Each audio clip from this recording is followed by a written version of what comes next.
pidieron el favor de proponerles como un punto de partida en el ejercicio de hoy. No va a ser una conferencia, no va a ser nada de eso, sencillamente es un punto de partida que nos permita a todos reubicarnos en el proceso. Y la estrategia que pensamos para este punto de partida fue tomar el documento que Jaime elaboró y que estudiamos todos en el encuentro anterior. Recuerdan, un documento pequeño que Jaime tituló de la siguiente manera: Documento para el discernimiento. Entonces yo lo que voy a hacer es rápidamente volverlo a presentar y marcar algunos acentos, de tal manera que, recuperando la memoria, podamos dar el paso que sigue. Y nos hallamos en la fase todavía del discernimiento. Hemos hecho como dos grandes fases. La primera, el año pasado, con toda esa cantidad de talleres en los que estuvimos involucrados, y la segunda este año, que consiste fundamentalmente en tomar toda esa información que los talleres arrojaron, leer esa información y sobre todo discernir. Estos son los tres párrafitos que Jaime trae en su documento, pero son fundamentales para entender el paso que vamos a dar. Es muy importante el conocimiento de la situación, eso nadie lo niega, pero no basta una simple descripción de datos. No podemos contentarnos con un elenco de datos. Hace falta una investigación científica con la que se pueda delinear un cuadro exacto de las circunstancias socioculturales y eclesiales concretas. Es decir, hay que tener una mirada juiciosa sobre el asunto. Pero no basta tampoco la investigación científica. Ahí nos han ayudado universidades, hemos escuchado y consultado distintas voces. Pero lo que es propio de nosotros es la interpretación. ¿Cómo entender todos esos datos? Y esta interpretación la exige la ambivalencia que por lo general tienen los fenómenos, los hechos. Se nos presentan así ambivalentes, con una doble cara. Por un lado tienen un componente de bondad, pero por otro lado hay elementos negativos. Eso exige una interpretación. El carácter contradictorio de las situaciones, las dificultades, las posibilidades, lo negativo, lo positivo, todo eso nos lleva a hacer una interpretación. El Evangelio ya no lo recordaba, no hay trigo y cizaña. Para nosotros los creyentes la interpretación tiene un nombre y es el discernimiento evangélico.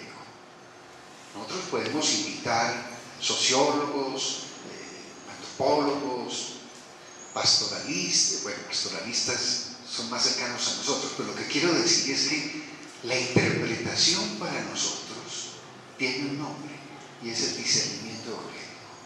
La manera como nosotros los creyentes leemos la realidad fundamentalmente es esa, un ejercicio de discernimiento. El discernimiento evangélico para nosotros fundamentalmente es la interpretación que nace a la luz y bajo la fuerza del Evangelio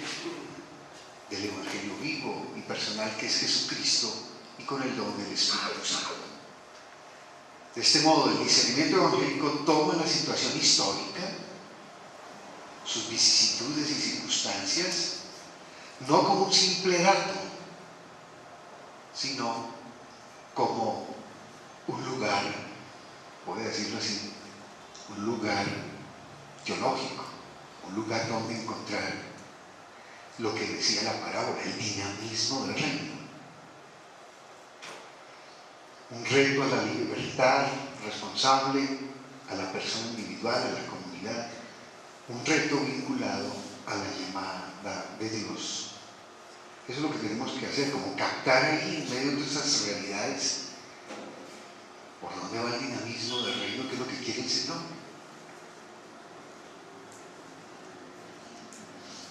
Y el último texto que está referido en el documento de Jaime es este.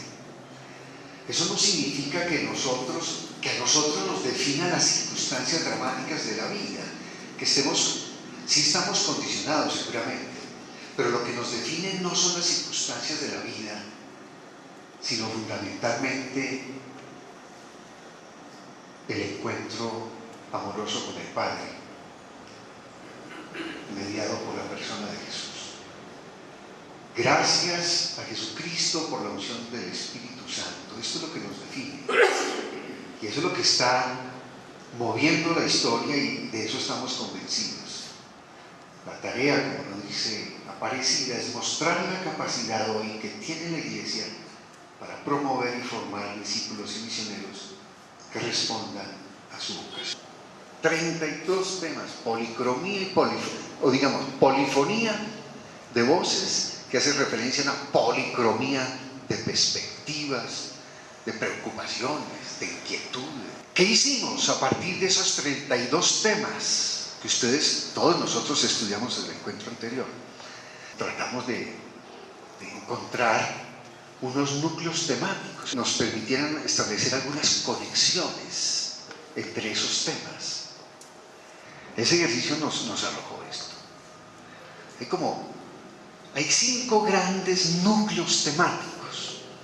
Uno que se refiere a espacios de comunión, otro a los sujetos de evangelización, otro a los procesos de evangelización, otro al contexto y otro a la cultura de planeación, organismos y estructuras. ¿Qué ubicamos en esos 5 grandes grupos temáticos? El primero fue el contexto. Aparece como un grupo muy grueso, muy grueso. Un contexto plural, donde hay pobreza, injusticia y conflicto social, donde hay violencia, desplazamiento, indiferencia, donde no todo es negativo, ¿verdad? Porque cualquier diría, uy, mire el cuadro que hicimos. No, también hay un crecimiento de la conciencia ciudadana, participación democrática, hay crisis de la gestión pública, transformación del fenómeno religioso. El hecho religioso está mutando, está mutando. La piedad popular persiste, aparece, está. La transformación de la familia y su misión, las tecnologías de la comunicación como algo fundamental hoy, la educación formal en cuestión, todo el proceso de educación formal, la cultura ecológica como otro componente importante, consumismo e individualismo. Estos primeros 12 temas los agrupamos bajo esta categoría llamada contexto. La otra categoría fueron los espacios de espiritualidad y comunión, experiencia de comunión y trato fraterno. Eso es un anhelo, es un grito, el anhelo de fraternidad y de comunión. La vida parroquial, repensada, redimensionada. La Eucaristía y las demás celebraciones, todo el elemento celebrativo y festivo. La financiación y sostenimiento transparentes en la Iglesia, así está un poco formulado. ¿Cómo es que nos financiamos y cómo gestionamos? Los sujetos evangelizadores, los discípulos misioneros. Es una gran categoría que agrupa la importancia del testimonio y coherencia. La actitud misericordiosa y solidaria nuestra. La espiritualidad y vida de oración. La participación de los laicos dentro de esta gran categoría, discípulos misioneros. Las actitudes y competencias de los ministros ordenados, obispo, presbítero y diáconos. La presencia de la vida consagrada, valorada muy positivamente, pero exigida también en la necesidad de integración con toda la fuerza eclesial. La formación de la fe, todo el tema de los procesos de educación en la fe. La formación inicial y permanente de los ministros ordenados, ¿no? Seminarios y formación permanente. Esa fue la tercera categoría. Y las dos últimas, los procesos evangelizadores. ¿Cómo estamos haciendo a la gente cristiana? ¿Cómo somos cristianos? El problema de las pedagogías y didácticas, las acciones misioneras, toda la parte inicial. Bautizados no convertidos, todos los que han sido los bautizados sociológicos. La propuesta moral cristiana, los ambientes y sectores específicos, la evangelización de los jóvenes, la pastoral y cultura vocacional. Esa fue la cuarta categoría. Y la última, cultura de la planeación, organismos y estructuras de evangelización. La cultura de la planeación. Así agrupamos provisionalmente, pero procedimentalmente era importante hacer este ejercicio. Ahora, no nos quedamos con el elenco de categorías. No nos quedamos con el elenco de categorías. Nos atrevimos a plantear una hipótesis. La hipótesis que formulamos a partir de todos estos temas fue el siguiente. Aunque confesamos la presencia de Dios en la ciudad y en su cultura, y de muchas maneras intentamos ponernos a su servicio, nos ha costado trabajo entender, discernir y afrontar los cambios profundos y globales que caracterizan nuestra época. Leer en medio de ellos los signos de la presencia de Dios y de sus planes. Y por lo mismo encontrar la comprensión adecuada de lo que significa ser discípulos misioneros y vivir la comunión y la misión evangelizadora en medio de estas circunstancias y los desafíos que nos presentan. Esta hipótesis es muy importante que la tengamos clara, porque si no, no entendemos lo que sigue. Aquí estamos diciendo dos cosas. Primero, pues somos creyentes, sabemos y creemos que Dios está actuando, está obrando en la historia y en nuestra historia concreta, está actuando. Pero nos ha costado ubicarnos ahí. Y nos ha costado sobre todo en ese mundo que ha cambiado nuestra propia identidad y sobre todo ubicarnos como cristianos, creyentes, ahí en ese mundo. Se nos ha dificultado. Lo que significa ser discípulos misioneros y vivir la comunión y la misión en ese mundo así.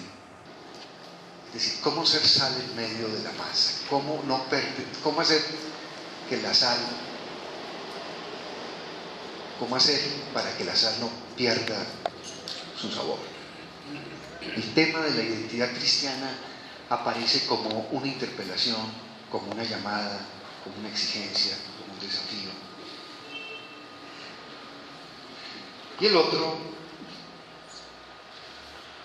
la atención al contexto. Ojo, algunos no entendían esto.